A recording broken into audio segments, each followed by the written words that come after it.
Subscribe कीजिए scholar elite channel को और बेल आइकॉन को दबाइए लेटेस्ट एजुकेशनल वीडियो सबसे पहले देखने के लिए।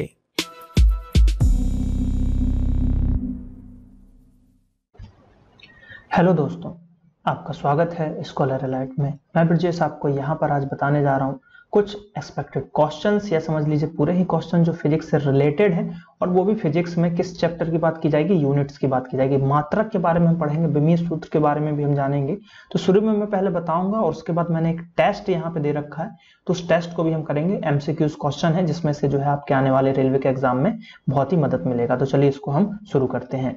तो देखिए, सबसे पहले हम बात करेंगे फंडामेंटल राशियों की, यानी कि जिनको हम मूल राशि कहते हैं। क्या बोलते हैं? मूल राशि इसको कहते हैं। और फिर हम व्युत्पन्न राशियों के बारे में जानेंगे। जो सबसे ज्यादा क्वेश्चन आते हैं वो व्युत्पन्न राशियों से ही पूछे जाते हैं।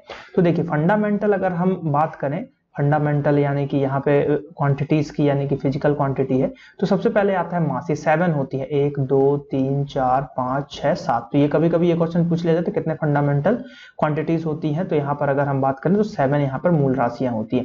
तो सबसे पहले होता है मास, फिर होता है लेंथ, फिर होता है टाइम, फिर होता है टेम्परेचर, फिर होता है इलेक्ट्रिक करंट, ल्यूमिनस इंटेंसिटी, और फिर होता है अमाउंट ऑफ सब्सटेंस। ठीक है, पदार्थ की मात्रा। तो जो द्रव्यमान है उसका जो अगर हम यूनिट की बात करें तो किलोग्राम होता है, लेंथ लंबाई का मीटर होता है, समय का सेकंड होता है, टेम्परेचर का केल्विन होता है, और इलेक्ट्रिक करंट की अगर हम बात करें तो उसका हम एम्पियर होता है। ये क्वेश्चन अभी आरआरबी यानी कि रेलवे में पूछा गया था। ठीक है, इस पे क्वेश्चन आ चुका है। ल्यूमिनस इंटेंसिटी का भी आ चुका है। इसका उल्टा पूछा था कि कैंडेला किसकी यहाँ पर इकाई है, तो इसको हम हिंदी में बोलते हैं ज्योति तीव्रता। ठीक है, क्या बोलते हैं? ज्योति तीव्रता। तो इसको याद करने का एक अच्छा तरीका है कि ज्योति को कैंडल लाइट डिनर पे ले गए, तो कैंडेला। ठीक है, कैंडल लाइट डिनर सीडी से। तो ये भी क्वेश्चन पूछा जा चुका है। उसके बाद है इसकी मोल है, पदार्थ की मात्रा जो है अगर हम बात करें तो इसको हम बोलते हैं क्या? अमाउंट ऑफ सब्सटेंस को मोल बोलते हैं। तो ये 7 है, इनको तो लगभग सभी को याद रहता है। मेनली हम जो है इसमें ल्यूमिनस इंटेंसिटी और ये मोल वाले में थोड़ा सा फंसते हैं। तो ये आई होप कि आप इसको याद कर लोगे और आपको याद भी होगा। अब जो है मेजर चीज, जो व्युत्पन्न राशियां बहुत सारी हैं, तो उसको हम पढ़ते हैं यहाँ पर। तो सबसे पहला नंबर का हमारे पास आता है एरिया। अब एरिया को क्या बोलते हैं? एरिया का अगर फॉर्मूला बोले तो लंबाई गुणित चौड़ाई, यानी कि लेंथ इनटू ब्रेड्थ होता है, लंबाई गुणित चौड़ाई। तो इसका अगर हम फॉर्मूला बनाएंगे तो लंबाई और चौड़ाई दोनों ही लेंथ ही है, तो ये लंबाई भी होगा, यहाँ भी लंबाई होगा, तो एल स्क्वायर हो जाएगा। तो एल स्क्वायर हो जाएगा तो इसका विमीय सूत्र क्या हो जाएगा? m0 एल स्क्वायर t0, क्योंकि m तो है नहीं मास, समय भी यहां पर नहीं है, और इसका ऐसा यूनिट होता है मीटर स्क्वायर। क्या होता है? मीटर स्क्वायर होता है। ऐसे ही वॉल्यूम की बात करेंगे तो वॉल्यूम में क्या होता है? लेंथ ब्रेथ हाइट तीनों चीज होती है, यानी कि लंबाई चौड़ाई और ऊंचाई होती है। तो देखिए, ऊंचाई भी, लंबाई जो है तो वो तो लेंथ ही है, ब्रेथ भी लंबाई से ही हम इसको मेजर करते हैं, और अगर हम बात करें हाइट को भी लंबाई से ही यहाँ पर मेजर किया जाएगा। तो ये एल क्यूब हो जाएगा, यानी कि m0 L3 और T0, यानी कि यहां पर जो इसका ऐसा यूनिट होगा वो मीटर क्यूब होगा। तो ये विमीय सूत्र जो है कुछ कुछ चीजों के इंपॉर्टेंट है, वो मैं आपको बताऊंगा किस किस के इंपॉर्टेंट है, जिनको हमको बिल्कुल याद ही रखना है, तो उनके बारे में हम यहाँ पर चर्चा करेंगे। अब बात करते हैं डेंसिटी। तो डेंसिटी का सबसे पहले मात्रक देखते हैं, ये होता है किलोग्राम पर मीटर क्यूब, और इसको हम लिख सकते हैं केजी मीटर -3 भी कर सकते हैं, क्योंकि ये अपॉन में है और जब ये ऊपर जाएगा तो माइनस में हो जाएगा, तो कभी कभी ऐसा भी दे देंगे। तो केजी मीटर क्यूब होता है यहाँ पर डेंसिटी का ऐसा यूनिट। इसके फॉर्मूला की बात करें तो मास अपॉन वॉल्यूम होता है। तो देखिए, वॉल्यूम, इसको कैसे ये डिराइव हुआ? मास का क्या होता है? केजी होता है, अभी हमने पढ़ा था, और वॉल्यूम का क्या होता है? एम क्यूब होता है, अभी हमने ये पढ़ा। तो ये चीजें इसी चीजों से यहां से डिराइव हो रही हैं। तो यहाँ क्या, मास अपॉन वॉल्यूम हो गया डेंसिटी का, और तो मास अपॉन वॉल्यूम यहाँ पर क्या हो जाएगा? मास है तो m रहेगा, और l जो है यहाँ पर 3 जाएगा, क्योंकि l जो है नीचे है, वॉल्यूम लेंथ अभी हमने पढ़ा, तो ये हो जाएगा ml -3, और यहाँ पर t0, क्योंकि समय की यहाँ पे बात की नहीं गई है। चौथा नंबर देखते हैं, स्पीड और वेलोसिटी। तो इसका होता है डिस्टेंस अपॉन टाइम। स्पीड और वेलोसिटी का क्या होगा? डिस्टेंस अपॉन टाइम होगा। तो डिस्टेंस को हम लेंथ में नापेंगे l, और टाइम t से, तो mlt m0 होगा, तो lt -1 होगा। इसका पूछा जाता है। स्पीड का विमीय सूत्र आपसे पूछा जाता है, तो इसको याद रखना है कि इसमें lt -1 होता है। इसके यूनिट की बात करें तो मीटर पर सेकेंड होता है। उसके बाद लीनियर मोमेंटम की अगर हम बात करें तो इसका होता है मास इंटू वेलोसिटी। क्या होता है? Mass into velocity. तो इसमें मास है तो m आ जाएगा, l भी आएगा, और देखिए अब यहां से आपको अभी वेलोसिटी का आपने ऊपर देखा था कि क्या होता है भैया? lt -1 होता है। इसमें मास और जुड़ गया तो बस m और जोड़ दोगे तो mlt -1 हो जाएगा इसका विमीय सूत्र। मात्रा क्या होगा? केजी मीटर पर सेकेंड, यानी कि किलोग्राम, है ना, क्योंकि मास आ गया और वेलोसिटी का क्या होता है, मीटर पर सेकेंड होता है। देखिए इन्हीं पे आधारित एमसीक्यूज हैं आगे, तो इनको बहुत अच्छे से आपको देखना है। बात करते हैं 6वें नंबर पे जो है एक्सीलरेशन की। तो एक्सीलरेशन यानी कि यहां पर हम बात करें त्वरण की, तो change in velocity upon time, यानी कि टाइम के सापेक्ष जो चेंज होता है स्पीड में, वेलोसिटी में, उसको हम बोलते हैं एक्सीलरेशन यानी कि त्वरण। ठीक है, जिसको हम ए से डोनेट करते हैं, मतलब सॉरी ए से डिनोट करते हैं, नॉट डोनेट। Okay sorry. अगला अगर हम बात करें यानी कि इसका जो हम बात करें क्या, डायमेंशंस की, यानी कि विमीय सूत्र की, तो ये क्या होगा एल टी माइनस वन। क्यों? क्योंकि वेलोसिटी आ गया और समय नीचे टाइम है, तो टाइम फिर ऊपर जाएगा, तो ये क्या हो एल टी माइनस टू हो जाएगा। मीटर पर सेकेंड स्क्वायर एक्सीलरेशन त्वरण का जो है यहाँ पर ये पूछा जा चुका है। ऐसा यूनिट अभी हाल ही के एग्जाम में, जहां तक 13 तारीख या 14 तारीख को ही पूछा गया था, तो त्वरण की ऐसा यूनिट क्या है, तो मीटर पर सेकेंड स्क्वायर। अब बात करते हैं फोर्स की, है ना। फोर्स की बात करें तो उसका क्या होता है, मास इनटू एक्सेलरेशन होता है। तो देखिए फिर मास यानी m आ जाएगा, और एक्सेलरेशन का भी हमने क्या पढ़ा, एल टी माइनस टू पढ़ा, तो इसका फॉर्मूला क्या हो जाएगा, M L T minus two हो जाएगा। तो इस तरीके से आपको याद रखना है। और इसका जो फोर्स की अगर हम इकाई की बात करें तो न्यूटन होता है एसआई यूनिट। अब है इंपल्स। ठीक है, इंपल्स की बात करें तो इसमें क्या होता है कि फोर्स होता है और टाइम आ जाता है। तो फोर्स का होता है M L T minus two, और टाइम आ जाएगा यहाँ पर तो M L T minus one. क्योंकि इनटू में है तो यहाँ पर ये प्लस चार्ज रहेगा इस पे, तो एक यहाँ पर घट जाएगा, और इसका क्या होता है न्यूटन सेकेंड यहाँ पर देखने को मिलेगा। प्रेशर की बात करें तो फोर्स अपॉन एरिया होता है, ये भी एक इंपॉर्टेंट है, इसको अलग से लिखिए। प्रेशर जो है फोर्स अपॉन एरिया होता है। इसमें अगर हम बात करें तो इसका जो होगा M L T minus two upon L square होगा, और जो ये एल स्क्वायर है जब ऊपर आएगा तो यहाँ पर क्या हो जाएगा M L minus one T minus T, क्योंकि ये माइनस में आएगा यहाँ प्लस, तो एक माइनस हो जाएगा, और इसका होता है न्यूटन पर मीटर स्क्वायर होता है प्रेशर का एसआई यूनिट। ठीक है, और पास्कल भी पूछा जाता है कि पास्कल किसकी इकाई है, तो ये भी प्रेशर यानी कि दाब की इकाई होती है, तो इसको आपको याद रखना है। 10वां है वर्क यानी कि कार्य। इसके ऊपर भी क्वेश्चन आ चुका है। तो कार्य का होता है फोर्स इनटू डिस्प्लेसमेंट, कितना बल लगा रहे हो और वो वस्तु कितना दूर तक ट्रेवल कर रही है, डिस्प्लेसमेंट। ठीक है, विस्थापन। और तो यहां पर हम बात करें कार्य का, तो ये क्या हो जाएगा M L T minus two, क्योंकि फोर्स का क्या पढ़ा था हमने, फोर्स का पढ़ा था M L T minus two. अब यहाँ पर डिस्प्लेसमेंट यानी लंबाई एल आ जाएगा, तो यहाँ पर क्या हो जाएगा इनटू हो रहा है, तो ये दोनों जुड़ जाएंगे, तो M L square T minus two. और इसका होता है कार्य का मात्रक joule, most I M P, इसको याद रखिएगा, मोस्ट आई एम पी हो जाएगा, क्योंकि जूल पूछा जा चुका है। अब एनर्जी की बात की जा रही है, ऊर्जा की यहाँ पे बात की जा रही है, तो ये होता है mgh और 1/2 mv स्क्वायर। तो इसका क्या होगा ml square t minus two, और इसको हम जूल में ही नापते हैं। तो ये क्वेश्चन यहाँ से बनता है कि कार्य और एनर्जी का मात्रक क्या होता है, तो वो जूल ही होता है। पावर की बात की जा रही है तो पावर होता है वर्क अपॉन टाइम, तो इसको आप निकाल सकते हो ml square T minus to, वही है ऊपर के जो फॉर्मूलाज है उन्हीं से डिराइव हो रहे हैं, तो ml square T minus to यहाँ पर होगा, और इसका वॉट होता है। ये पूछा जाता है, मेनली आपको फोकस करना है एसआई यूनिट पे, और इसमें जो मैं बताऊंगा जो इंपॉर्टेंट है उनको आपको याद रखना है, क्योंकि इतने सारे याद नहीं कर सकते। अगर आपको फॉर्मूले याद है तो आप इजिली जो है उसको निकाल सकते हो। अब जो आता है 14वां नंबर, इसको याद रखिए, शायद पूछा जा सकता है कि यूनिवर्सल ग्रेविटेशनल, इसका क्वेश्चन आ चुका है रेलवे में कि इसको डिस्कवर किसने किया था। तो इसका फॉर्मूला होता है G equal to F R square upon m1 into m2, और इसको जब आप निकालोगे तो निकालने के बाद यहाँ पे जो आपको एक देखने को मिलेगा, वो देखने को क्या मिलेगा, जो m माइनस वन और उसके बाद L3 और t माइनस टू, क्योंकि देखिए इससे जो है ये ऊपर जाएगा तो दो है तो एक कट जाएगा, फिर एक माइनस में हो जाएगा, और L जो है L स्क्वायर, तो L की पावर 3 हो जाएगा t माइनस टू, और इसका होता है न्यूटन मीटर स्क्वायर पर केजी स्क्वायर। ये इंपॉर्टेंट है, ऐसा यूनिट किसका, यूनिवर्सल ग्रेविटेशनल कांस्टेंट का, तो न्यूटन मीटर स्क्वायर पर केजी स्क्वायर होता है यहाँ पर। अब आता है सरफेस टेंशन यानी कि पृष्ठ तनाव की यहाँ पे बात की जा रही है, तो इसका होता है बल अपॉन लेंथ।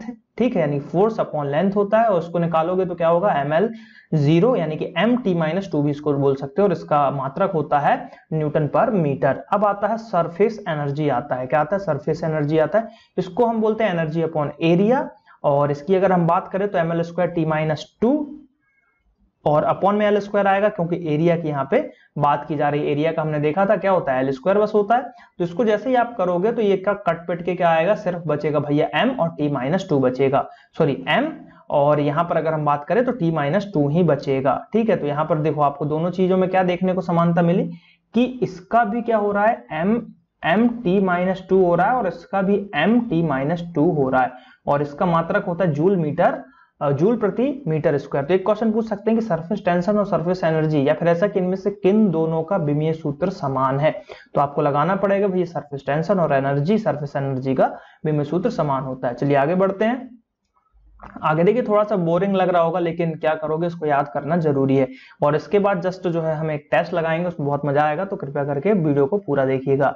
अब बात करते हैं थ्रस्ट की और थ्रस्ट टेंशन की। तो यहाँ पर इसको हम फोर्स से ही बात करते हैं, ठीक है। तो इसका क्या होगा, ml T-2 और न्यूटन से इसको नापते हैं। स्ट्रेस की बात करें, स्ट्रेस और स्ट्रेन इंपॉर्टेंट है, इस पे क्वेश्चन आते हैं। स्ट्रेस और स्ट्रेन दोनों को याद रखिएगा, विपरीत, ठीक है। तो स्ट्रेस की बात करें तो फोर्स अपॉन एरिया होता है, तो इसका हो जाएगा ml-1 T-2 और न्यूटन पर मीटर स्क्वायर। इसको जरूर याद रखिएगा कि भैया स्ट्रेस का SI मात्रा क्या होता है, तो न्यूटन पर मीटर स्क्वायर होता है। स्ट्रेन का क्या होता है, change in configuration upon initial configuration. तो इसकी कोई डायमेंशंस नहीं होती, इसका कोई यूनिट नहीं होता। तो ये भी बहुत इसीलिए इंपॉर्टेंट है। सीधे सीधे पूछेंगे स्ट्रेन की यूनिट क्या होती है, तो ऑप्शन दे देंगे और एक ऑप्शन रहेगा नन ऑफ दीज। तो आप फिर जो है उसको लगा दोगे कोई ना कोई, या फिर जिसको पता होगा वो नन ऑफ दीज लगाएगा। तो इसको याद रखिएगा। मॉडुलस ऑफ इलास्टिसिटी की बात करें तो स्ट्रेस अपॉन स्ट्रेन होता है और इसका होता है न्यूटन पर मीटर स्क्वायर। अगला है रेडियस ऑफ, जो अगर हम बात करें रिलेशन की तो इसको लेंथ से ही नापते हैं, तो इसको हम m मानेंगे। मोमेंट ऑफ इनर्शिया की बात करें, मोमेंट ऑफ इनर्शिया तो मास इनटू डिस्टेंस का स्क्वायर होता है, तो ये हो जाएगा ml स्क्वायर और इसका मात्रक होता है kg इंटू मीटर स्क्वायर। देखिए ये सब ज्यादा इंपॉर्टेंट नहीं है, ये मेंस में आपको काम आएंगे, अभी प्री में तो उतने इंपॉर्टेंट नहीं है, मेंस में लेकिन ये बहुत काम आने वाले हैं। तो मेंस में मैं फिर से इसको पढ़ाऊंगा अच्छे से।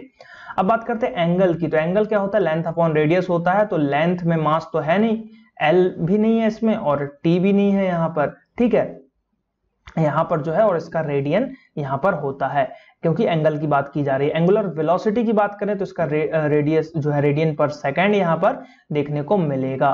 एंगुलर एक्सीलरेशन की बात की जा रही है तो एंगुलर वेलोसिटी अपॉन टाइम होता है, तो इसमें सिर्फ टाइम बचेगा T-2 और इसका होता है, अगर हम बात करें तो रेडियन पर सेकंड स्क्वायर होता है। अब है एंगुलर मोमेंटम की बात की जा रही है। तो एंगुलर मोमेंटम में क्या होता है, मोमेंट ऑफ इनर्शिया इनटू जो है एंगुलर वेलोसिटी होता है।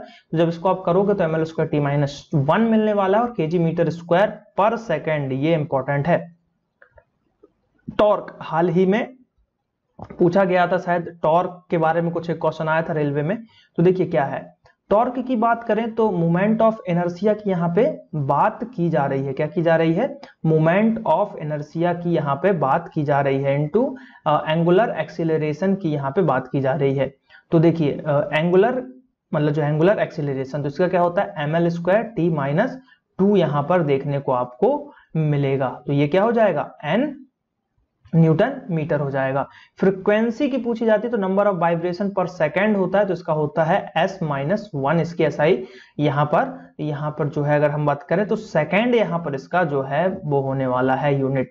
और अगर हम बात करें यहाँ पर वेलोसिटी की, तो वेलोसिटी ग्रेडियंट की बात करें तो वेलोसिटी अपॉन डिस्टेंस होता है और इसका होता है सिर्फ T-1 होगा, इसका भी सेकंड में होगा। तो ये देखिए कुछ इंपॉर्टेंट चीजें हमने यहाँ पर जान ली हैं। अब आगे बढ़ते हैं, आगे क्या है हमारे पास, तो आगे जो है कुछ और चीजें हैं जो मेनली ये ज्यादा इंपॉर्टेंट है, जिस पे क्वेश्चन बनते हैं। Electric charge. अब इलेक्ट्रिक चार्ज का क्या होता है, कूलाम्ब होता है, ये इंपॉर्टेंट है। इलेक्ट्रिक चार्ज का ऐसा यूनिट जो है कूलाम्ब होता है। और इलेक्ट्रिकल पोटेंशियल की बात करें, इलेक्ट्रिक पोटेंशियल की बात करें तो इसका होता है वोल्ट। अब इलेक्ट्रिकल फील्ड इंटेंसिटी का होता है यहाँ पर न्यूटन पर कूलाम्ब होता है, और इलेक्ट्रिक कैपेसिटी का होता है फैराडे। और रेजिस्टेंस का ओम आपको पता ही है, रेजिस्टिविटी का होता है ओम मीटर। रेजिस्टेंस का होता है ओम और रेजिस्टिविटी का होता है ओम मीटर, ध्यान रखिएगा।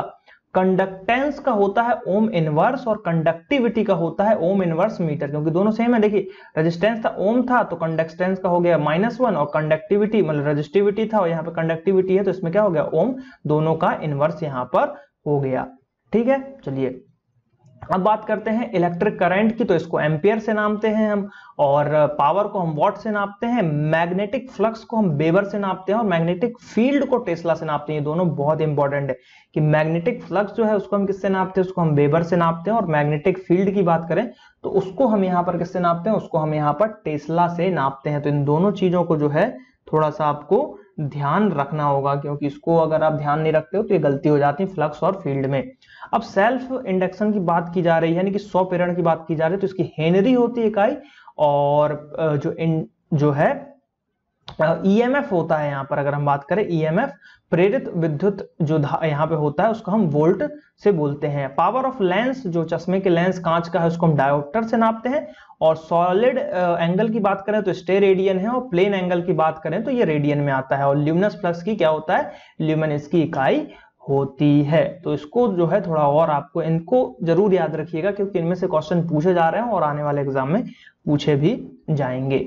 अब आगे बढ़ते हैं हम, यहाँ पर दो और है हमारे पास कि स्पेसिफिक हीट क्या होता है, तो उसकी होती है जूल केजी इंटू कैलोरी। और यहाँ पर अगर हम बात करें लेजेंट हीट या मतलब लेटेंट हीट यानी कि गुप्त ऊष्मा जो होती है जूल पर केजी यहाँ पर देखने को आपको मिल जाएगी। और एक चीज और आपको यहाँ पर ध्यान रखना है कि गुप्त ऊष्मा सबसे ज्यादा किसकी होती है, जल जो है, जल की विशिष्ट ऊष्मा, जल की विशिष्ट ऊष्मा सबसे ज्यादा होती है। और भाप वगैरह जो है भाप की में गुप्त ऊष्मा होती है, इसलिए हम भाप से बहुत तेजी से जलते हैं, यानी कि वेपर की बात की जा रही है। तो इन दोनों चीजों को जो है आपको यहाँ पर ध्यान रखना है।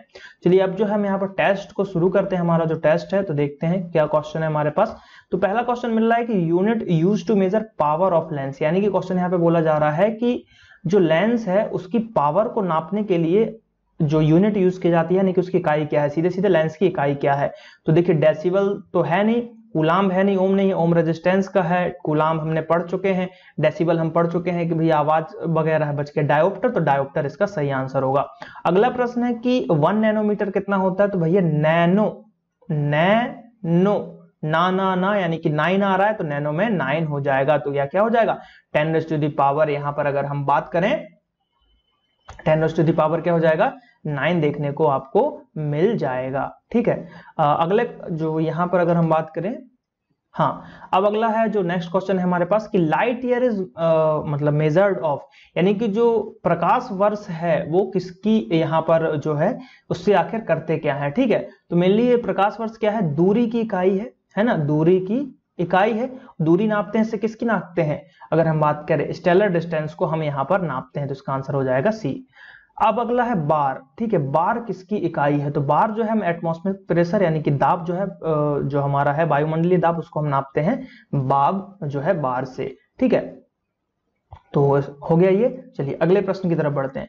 तो अगला प्रश्न जो देखने को मिलेगा वो देखने को ये मिल रहा है कि जूल किसका यूनिट है ना, joule is the unit of.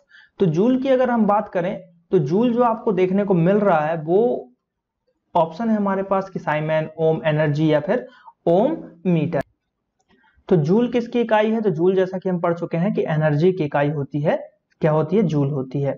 अब आगे अगर हम बात करें कि how many ergs are in there 1 joule, यानी कि 1 जूल में कितने अर्ग होते हैं। ठीक है, 1 जूल में कितने अर्ग होते हैं, तो यहाँ पर अगर हम बात करें तो 10⁻⁷ अर्ग यहाँ पर देखने को मिलेंगे 1 जूल में। तो ये जो है सभी क्वेश्चन की अगर हम बात करें तो ये बहुत ही इंपॉर्टेंट क्वेश्चनों में से एक है जो कि आपको यहाँ पर याद रखना है।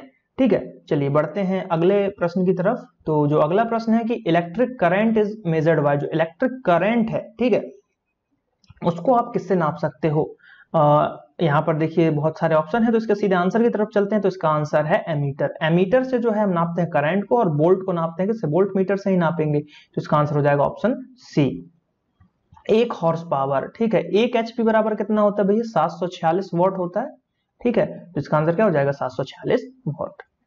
अगला प्रश्न देखते हैं। अगला प्रश्न क्या है कि kilowatt is unit of measure, मतलब किलोवाट जो है किसकी यहाँ पर इकाई है। तो अभी हमने पीछे पढ़ा था कि जो पावर होता है तो पावर की इकाई को हम किसको किलोवाट में नापते हैं।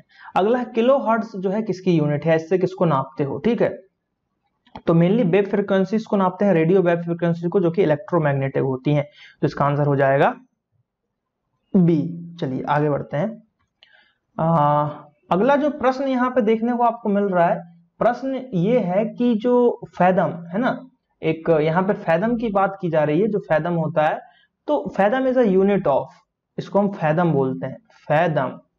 यहाँ पर फैथम दिख रहा होगा आपको, लेकिन हिंदी में फैदम मिलेगा। तो ये क्या है, साउंड की तो है नहीं, डेप्थ यानी कि समुद्र की गहराई नापते हैं हम। ठीक है, फैदोमीटर से आपको इससे याद आ रहा होगा एक फैदोमीटर। तो फैदोमीटर से हम क्या करते हैं कि भैया डेप्थ नापते हैं, समुद्र की गहराई, तो इसका आंसर डेप्थ हो जाएगा। अगला प्रश्न है कि क्रोनोमीटर, ये IMP है। ठीक है, ये वेरी IMP है, इस पे क्वेश्चन जहां तक आपसे पूछा जाएगा। क्रोनोमीटर जो है इससे आप क्या मेजर करते हो, तो ये मेनली टाइम के लिए यूज होता है। इससे क्या मेजर किया जाता है, यहाँ पर टाइम मेजर किया जाता है। ठीक, क्या मेजर किया जाता है? टाइम मेजर किया जाता है। चलिए बढ़ते हैं अगले प्रश्न की तरफ। तो अगला प्रश्न जो है कि जो रिचर्ड स्केल है उससे को हम मतलब उससे मतलब क्या नापते हैं, या जो रिएक्टर स्केल है, ठीक है, जो रिएक्टर, थोड़ा इंग्लिश में क्या है कि जो उस हिसाब से और हिंदी थोड़ी सी अलग रहती है, तो रिएक्टर स्केल की बात की जा रही है, हिंदी में आपको रिएक्टर स्केल मिलेगा। तो जो मूलली भूकंप के लिए अर्थक्वेक के लिए तो इंटेंसिटी ऑफ अर्थक्वेक, जो अर्थक्वेक होता है भूकंप, उसमें जो पी वेव्स होती हैं, लव वेव्स होती हैं, और इनके बारे में जो है यहाँ पर उसमें ग्राफ वगैरह यहाँ पर पता चलता है। ठीक है, ग्राफ से कितना वो उसका गया, जो मतलब सिस्मोग्राफ होता है उसमें जो ग्राफ होता है उससे फिर इसकी इंटेंसिटी का पता लगाया जाता है। अगला प्रश्न है कि which of the following is not a unit of time, इनमें से कौन सा जो है टाइम का यूनिट नहीं है। तो देखिए नैनो सेकेंड है, ये भी है, ये भी है। लाइट ईयर अभी हमने पढ़ा था कि ये दूरी का मात्रक है, किसका है? दूरी, डिस्टेंस का मात्रक है। तो इसका आंसर क्या हो जाएगा? लाइट ईयर, यानी कि फर्स्ट वाला इसका सही आंसर होगा। चलिए बढ़ते हैं अगले प्रश्न की तरफ। तो जो अगला प्रश्न देखने को मिलेगा वो मिलेगा कि the energy of food is measured in, यानी कि जो फूड है, यानी कि जो खाना है आपका, ठीक है, जो खाना है उसकी एनर्जी को आप किस में नापते हो? तो उसकी एनर्जी को हम किस में? कैलोरीज में नापते हैं। खाने को कैलोरीज में आते हैं। कितनी कैलोरी आपको, एक सामान्य जो मनुष्य है उसको लगभग 2600 कैलोरी एक दिन में चाहिए। जो हार्ड वर्क करते हैं उसको लगभग 3000, गर्ल्स हैं तो उनको नॉर्मल 2000, जो हार्ड वर्किंग है उनको 2500, इस तरीके से 2400, इस तरीके से जो है यहाँ पर लगता है। अब देखिए पीए आ गया ना, पास्कल, मैंने आपको बताया था कि पास्कल किसकी यूनिट है, ये आपको याद रखना है। तो ये किसकी है? प्रेशर की यूनिट होती है पास्कल। तो ये भी आपको जो है यहाँ पर याद रखना है। तो ये सभी देखिए मैंने पीछे पढ़ा था, बस उनको रिवाइज हो रहे हैं एक क्विज की तरीके से, जो इसको आप लगा सकते हो। अगला प्रश्न है यहाँ पर कि द सॉलिड, जो अगर हम बात करें the solid angles are measured in, जो एंगल है वो किसमें यहाँ पर मेजर्ड किए जाते हैं? Solid angle. तो इसको हमने क्या पढ़ा था? स्टे रेडियन पढ़ा था, रेडियन और स्टे रेडियन पढ़ा था। तो यहाँ पर क्या होगा? इसका आंसर स्टे रेडियन होगा। अगला है कि एंगुलर एक्सीलरेशन, एंगुलर एक्सीलरेशन का भी हमने पढ़ा था कि इसको हम किससे करते हैं? तो इसका हमने क्या पढ़ा था कि रेडियन पर सेकेंड स्क्वायर पढ़ा था। तो इसमें ऑप्शन है रेडियन पर सेकेंड स्क्वायर, इसका सही आंसर होगा एंगुलर एक्सीलरेशन का। अब अगला प्रश्न जो है यहाँ पर देखने को हमको मिल रहा है कि 100 किलो न्यूटन पर मीटर स्क्वायर प्रेशर किसके बराबर होगा? तो ये भैया एक बार के बराबर यहाँ पर होता है। तो इसका आंसर क्या हो जाएगा? एक बार। ठीक है, अगला प्रश्न है द यूनिवर्सल ग्रेविटेशनल कांस्टेंट। अब इसका यहाँ पर यूनिट पूछ लिया। तो ये हमने पढ़ा था जो कैपिटल जी वाला था, इसका हमने क्या पढ़ा था कि भैया इसमें न्यूटन भी होता है, इसमें मीटर भी होता है, न्यूटन भी होता है, मीटर भी होता है, स्क्वायर होता है और किलोग्राम का भी स्क्वायर होता है। बड़ी सी चीज है ये। तो इसका आंसर क्या हो जाएगा? जो आपका अगर हम बात करें बी वाला, ठीक है, ऑप्शन बी इसका सही आंसर होगा। चलिए अगले प्रश्न की तरफ बढ़ते हैं। अगर हम अगले प्रश्न की बात करें तो यहाँ पर अगला प्रश्न जो देखने को आपको मिल रहा है वो क्या देखने को मिल रहा है कि जो पारसेक है, ठीक है, पारसेक यहाँ पर अगर हम बात करें कि किसकी इकाई है, तो पारसेक जो है डिस्टेंस की, ये भी डिस्टेंस की ही यूनिट होती है। तो एक पारसेक बराबर कितना होता है? लगभग जो है 3.6 प्रकाश वर्ष लाइट ईयर के बराबर यहाँ पर होता है। ल्यूमेन किसकी इकाई है? तो ल्यूमेन हमने अभी पढ़ा था कि भैया ल्यूमिनस फ्लक्स की जो है यहाँ पर इकाई है ल्यूमेन। और ल्यूमिनस इंटेंसिटी की जो हमने कैंडेला पढ़ी थी, तो वो भी आपको याद रखना है। अगला प्रश्न देखते हैं। अगला प्रश्न क्या है हमारे पास? देखिए एक पारसेक आ गया। तो एक पारसेक बराबर 3.26 होता है। थोड़ी सी गलती हुई मेरे से, 3.6 मैंने बताया, तो 3.26 यहाँ पर लाइट ईयर होता है। तो ये चीजें जो है आपको थोड़ी थोड़ी ध्यान रखनी पड़ेंगी। अगला है कि which of the is not a unit of heat, मतलब इसमें से कौन सा हीट का यहाँ पर मात्रक नहीं है? Calorie, kilo calorie, kilo joule, ये सभी है। वॉट हमने पढ़ा था कि वॉट जो है इसकी यूनिट नहीं होती। तो वॉट जो है किसकी यूनिट होती है वो आपको कमेंट करके बताना है कि भैया वॉट किसकी होती है। वैसे हम पढ़ चुके हैं, बहुत ही सिंपल क्वेश्चन, इसलिए मैं नहीं बता रहा हूँ। यहाँ पे दिमाग पे थोड़ा सा आप लोग जोर डालिए तो आपको पता चल जाएगा। अगला प्रश्न देखते हैं, बड़ा सा प्रश्न लग रहा है भाई। Which of the following is a unit of measure the thickness of ozone layer in atmosphere. भैया ओजोन लेयर जो है O3, उसकी थिकनेस, मोटाई को आपको नापना है तो किससे नापोगे? तो उसको हम डॉप्सन, इसकी इकाई होती है, सीधे सीधे आप याद रखो, ओजोन की इकाई डॉप्सन होती है। तो इसको याद रखना, पहला ऑप्शन है डॉप्सन, सही होगा। अगला है कि जो यहाँ पर बात करें कि यूनिट लेस क्वांटिटी, इनमें से कौन सी जो यूनिट लेस क्वांटिटी है? तो अभी हमने पढ़ा था भैया स्ट्रेन पढ़ा था, स्ट्रेस पढ़ा था। तो स्ट्रेन को जो हमने पढ़ा था उसमें कुछ नहीं था, उसमें यूनिट लेस था। तो यही एक आंसर इसका सही कि स्ट्रेन जो है इसका सही आंसर, उसकी कोई यहाँ पर इकाई ही नहीं है यहाँ पर। ठीक है, तो इन चीजों को आपको ध्यान रखना है। तो चलिए यहाँ पर ये खत्म होता है वीडियो। आई होप कि आपको ये वीडियो अच्छा लगा होगा। अगर अच्छा लगा वीडियो तो लाइक कीजिए, कमेंट कीजिए, शेयर कीजिए अपने दोस्तों के साथ। ज्यादा से ज्यादा इस वीडियो को देखिए, इसमें से एक ना एक क्वेश्चन आपको आने वाले एग्जाम में जरूर पूछा जाएगा, जो भी एग्जाम अभी रेलवे के चल रहे हैं। तो चलिए मिलते हैं अगले वीडियो में। Thank you. जय हिंद, जय भारत।